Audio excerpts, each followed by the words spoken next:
I found out my husband has been secretly paying for his ex's mortgage, private school tuition.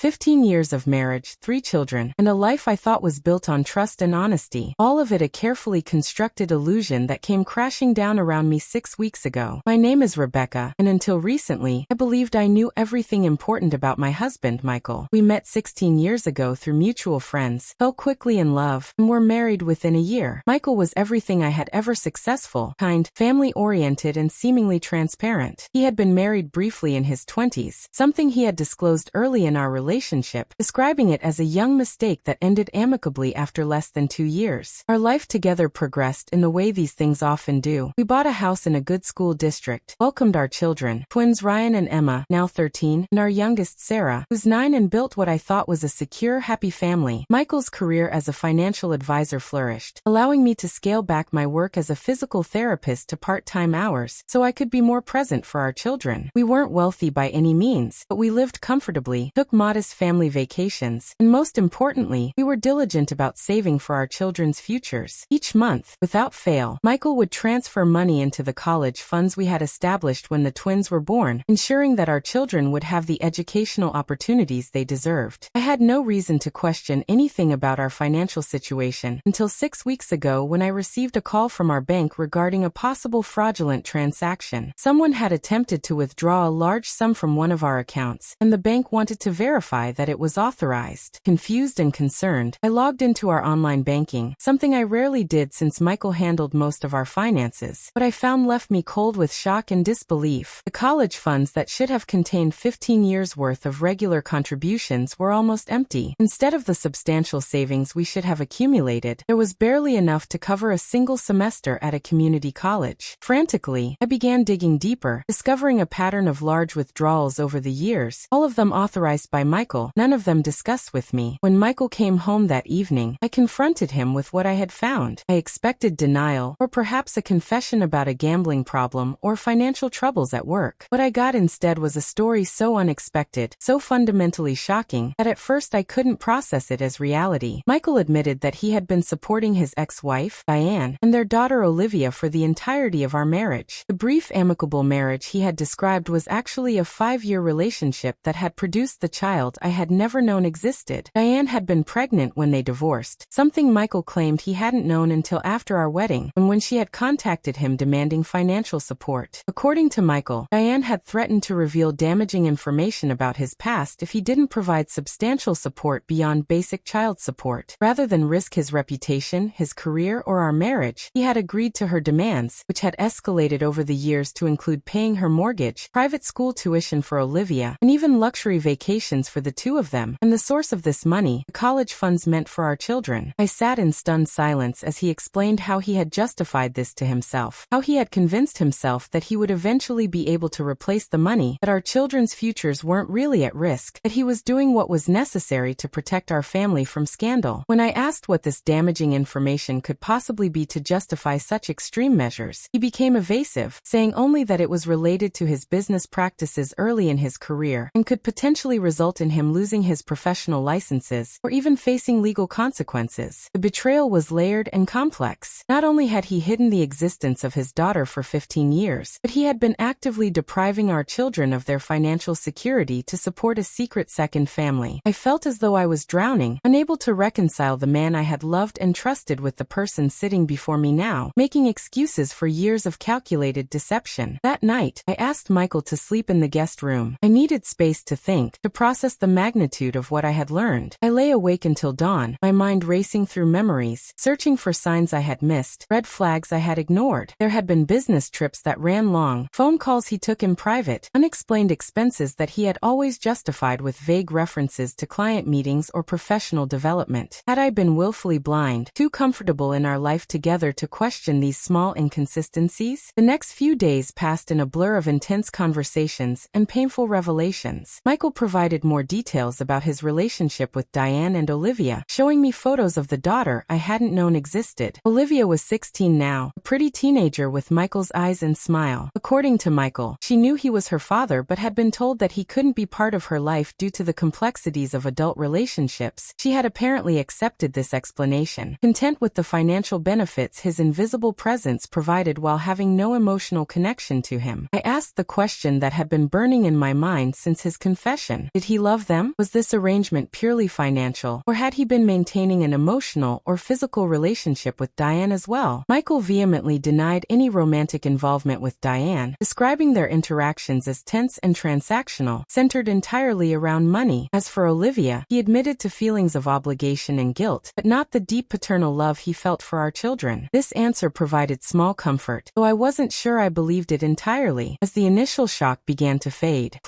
practical concerns took precedence. The financial impact of Michael's deception was catastrophic. Not only were our children's college funds depleted, but our retirement savings were significantly reduced as well. Michael had been moving money between accounts for years, creating a complex web of transactions designed to hide the true extent of his support for Diana and Olivia. We were not in immediate financial danger, but the security I had believed we possessed was largely an illusion. I consulted with a financial advisor, not one of Michael's colleagues. Obviously to understand our options. The news was grim. At our age, with 3 children approaching college age, recovering from this financial setback would be extremely difficult. We would need to significantly alter our lifestyle, perhaps sell our home for something smaller, and likely work well beyond our planned retirement age. The children would need to rely on scholarships, loans, and potentially delay their college education unless something changed dramatically. Next, I spoke with a lawyer to understand my legal options. While the money had been legally withdrawn by Michael from our joint accounts, the lawyer explained that the circumstances could be considered financial infidelity, potentially strengthening my position if I decided to pursue divorce. However, a divorce would likely worsen our financial situation in the short term, dividing our already diminished assets and adding legal fees to our burdens. The hardest part was deciding what to tell our children. They had noticed the tension between Michael and me, the hushed conversations that stopped when they entered the room, more red-rimmed eyes and distracted responses to their questions. After much discussion, Michael and I agreed to tell them a partial truth, that their father had made some poor financial decisions that would impact our family's future, including their college plans. We did not tell them about Olivia. Not yet. That revelation would come later, once we had determined our path forward, and could provide more complete answers to the questions they would inevitably have. Their reactions were as varied as their personalities. Ryan, always pragmatic, immediately began researching scholarships and part-time job opportunities for teenagers. Determined to take control of his own future, Emma withdrew emotionally, hurt by the disruption to the stable family life she valued so highly. Sarah, too young to fully understand the financial implications, was mostly concerned about whether we would still take our planned summer vacation. Watching them adjust their expectations and plans in real time was perhaps the most painful consequence of Michael's actions. Just as we were beginning to establish a new normal, navigating the complex emotions and practical challenges of our situation, another shock arrived at our doorstep. Literally 3 weeks after Michael's confession, Diane herself appeared at our home. I had been working from home that day and answered the door to find a woman I recognized from the photographs Michael had shown me, looking decidedly less polished and put together than she had. In those images, Diane introduced herself with surprising calmness, as though this meeting was a scheduled appointment rather than an ambush. She asked to speak with both Michael and me, saying she had a proposal that would benefit all parties involved. Michael, who had also been working from home that day, was as shocked by her appearance as I was, but reluctantly agreed to the conversation, perhaps fearing what she might say or do if refused. What followed was one of the most surreal experiences of my life. Seated in my living room, drinking coffee from my favorite mugs, Diane explained that she had recently lost her job as a marketing executive due to company downsizing. Without Michael's financial support, which had been reduced when I discovered the situation, she was unable to maintain her mortgage payments. Her proposed solution was breathtaking in its she and Olivia would move into our home temporarily until she secured new employment. This arrangement would reduce her expenses while ensuring Olivia maintained her lifestyle, including her attendance at the prestigious private school Michael had been funding. The entitlement in her proposal left me speechless. This woman, who had essentially blackmailed my husband for 15 years, who had willingly accepted money meant for my children's education, now expected to